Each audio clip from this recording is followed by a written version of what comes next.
It's called, Did You Make the Hole in the Shell in the Sea? And it's all about clamshells that have perfectly drilled holes in them. You find them at the beach all the time. People will put a string through the hole and make necklaces for themselves. Lots of people find them.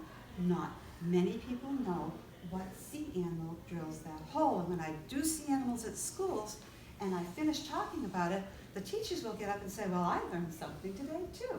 So I thought, why not write a book that tells people, it solves the mystery of what sea animal makes that hole. And it could be a sea star, maybe a lobster, maybe a hungry seagull, or maybe a moon snail. And the book tells about how each one of these animals will eat. A clam could be like the man on the beach. He thinks a shark made the hole. Well, no, that's not true. Normally, I will never give away the secret as to what animal without you at least having to read the last pages of the book. But for my purposes today, I need to. The moon snail makes the hole in the shell. I think that moon snails have the prettiest shell of any sea animal, especially snails, that I have seen in this area. Isn't it beautiful? Mm-hmm. Now, they have a foot that comes out of this hole right here. It's soft and a little bit slimy. And the reason it's slimy is because it helps the moon snail to glide easily on the sand at the bottom of the ocean. It also helps to soften a shell that he might want to drill a hole through.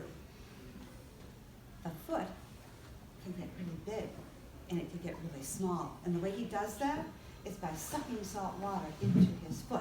It makes it huge. If he wants to fit his foot into his home and tuck it in here, he has to squirt that water out. And what he'll do is he has a trap door called an operculum that he just covers the opening of his shell with, and it keeps him nice and safe. Clams have a foot too. It looks like our tongue.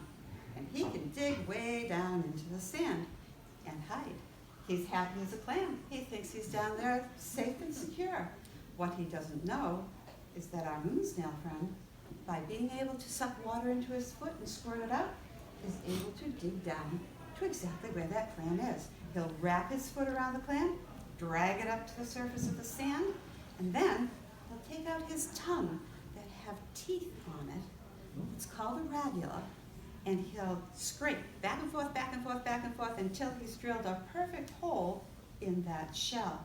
Then he'll take that tongue, stick it through the hole he just made, scoop up the soft body living inside, and eat it. And when he crawls away, what does he leave behind? A hole in the shell in the sea. They're pretty cool. And you know, if you ever have found these, more often than not, you will find that hole right there in the thickest part of the clam.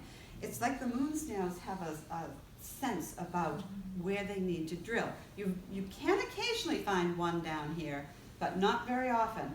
And if you think about a clam, I'm sure you all have eaten clams before, the clam body is right here in the thickest part of the clam.